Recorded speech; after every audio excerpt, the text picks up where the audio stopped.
नमस्कार, मैं हूं आपके साथ शुभांगी ठाकुर और आप देख रहे हैं गुनाह। अवैध संबंध, ब्लैकमेलिंग और हत्या। मुर्गी के विवाद में हत्या, किसी ने हत्या को बना दिया हादसा। इधर भोपाल में चाकूबाजी। कितना सेफ आपका मध्य प्रदेश और कितनी सुरक्षित है छत्तीसगढ़ की धरती। साथ ही देश में बड़े अपराधों का पूरा अपडेट देखें इस खास प्रोग्राम में।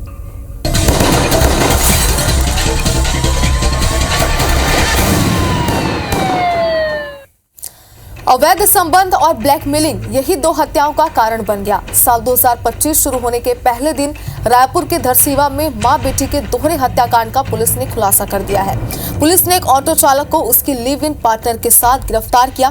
क्या था पूरा मामला, देखिए हमारी इस रिपोर्ट में।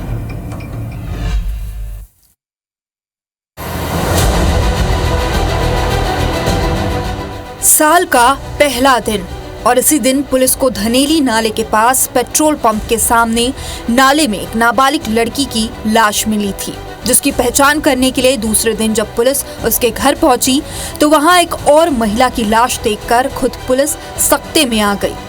पूछताछ में पता चला कि दोनों लाशें मां बेटी की हैं। साथ ही पोस्टमार्टम में नाबालिग के साथ हत्या से पहले रेप की पुष्टि हुई।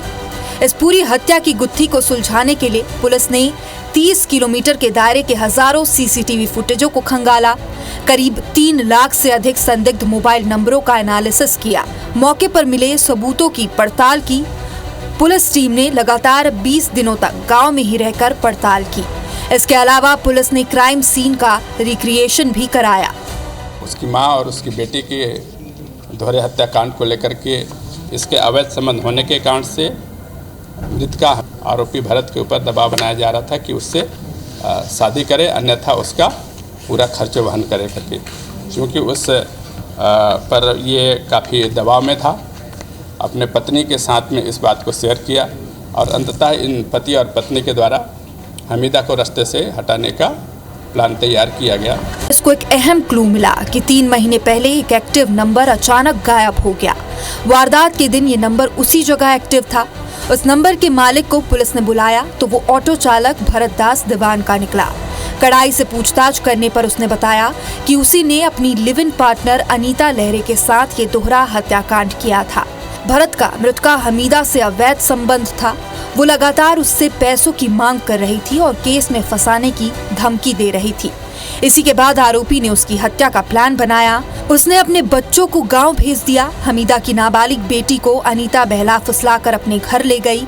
इधर आरोपी हमीदा के घर पहुंचा, फिर गला दबाकर चाकू से हाथों को काटकर उसकी हत्या कर दी। कमरे को बाहर से बंद कर आरोपी फरार हो गया। इधर अनीता पहले से नाबालिग को मार चुकी थी। दोनों आरोपियों ने नाबालिग की लाश को नाले में फेंक दिया। नाबालिग की हत्या के बाद आरोपी ने उसके साथ दुष्कर्म भी किया। आरोपी और उसकी पत्नी द्वारा पूरे पूछताछ किए जाने पर घटना की स्वीकारोक्ति की गई है। पूरे टीम को मेहनत से ही इसका खुलासा हो पाया, जिसके फलस्वरूप इसको 10,000 रुपये की कैश रिवार्ड से इनाम प्रदान किया जाता है। फिलहाल पुलिस दोनों आरोपियों को गिरफ्तार कर उनसे एक चाकू, एक ई-रिक्शा और 2 मोबाइल जब्त कर चुकी है। और वहीं एसएसपी ने पुलिस टीम के लिए 10,000 रुपए नगद पुरस्कार की घोषणा भी की है। तहसीन जैदी की रिपोर्ट, IBC 24 रायपुर। इधर रायगढ़ जिले के खरसिया में 2 पक्षों के बीच मारपीट में एक व्यक्ति की मौत हो गई। मामला खरसिया के गंज बाजार इलाके का है।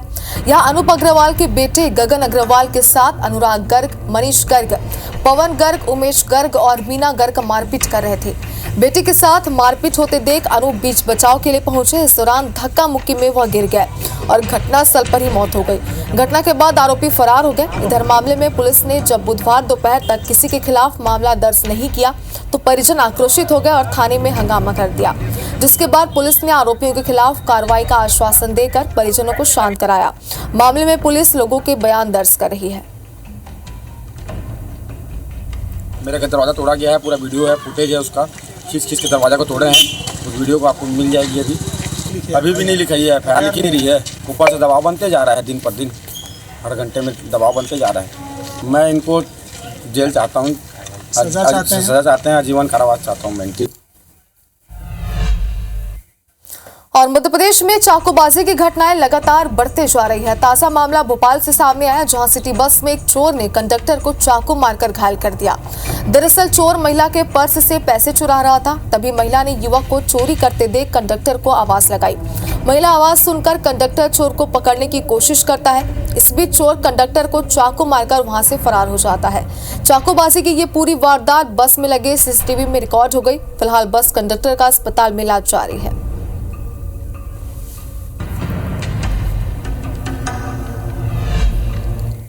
और दो युवकों ने पहले शादी की, फिर लड़की दिखाई और फिर 1 लाख रुपए ले लिए, लेकिन जब शादी की बारी आई तो लड़कियां लापता हो गई। फिर दोनों युवकों का अपहरण हो गया। जी हां, ऐसा ही एक मामला अंबिकापुर में सामने आया है, जहां पुलिस ने गांधीनगर इलाके से 2 युवकों के अपहरण और फिरौती की गुत्थी को सुलझा लिया।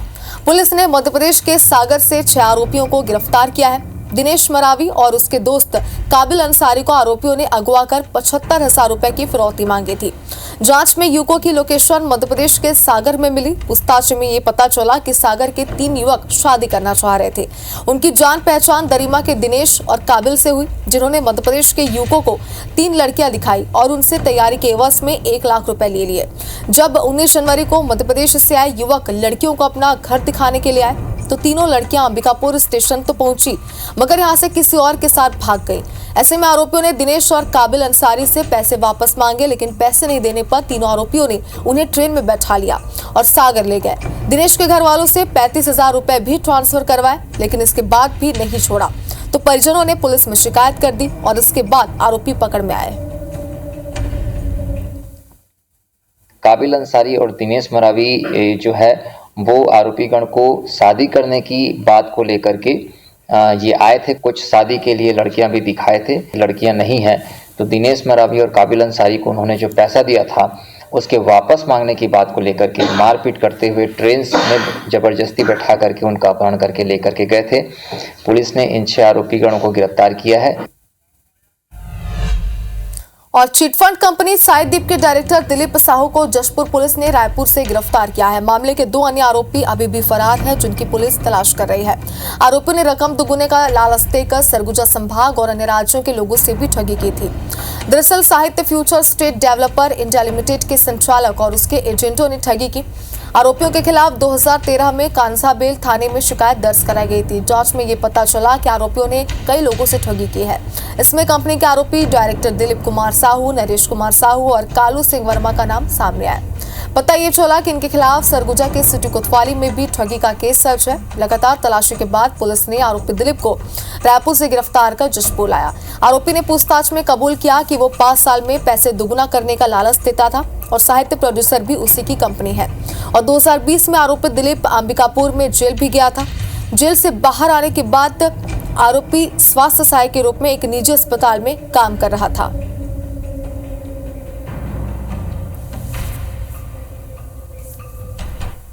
काफी लंबे समय से फरार था। इसके बारे में पुलिस को एक सूचना मिली थी। इस सूचना के आधार पर रायपुर से इसे गिरफ्तार किया गया है और इसे न्यायिक रिमांड पर जेल में भेजा गया है।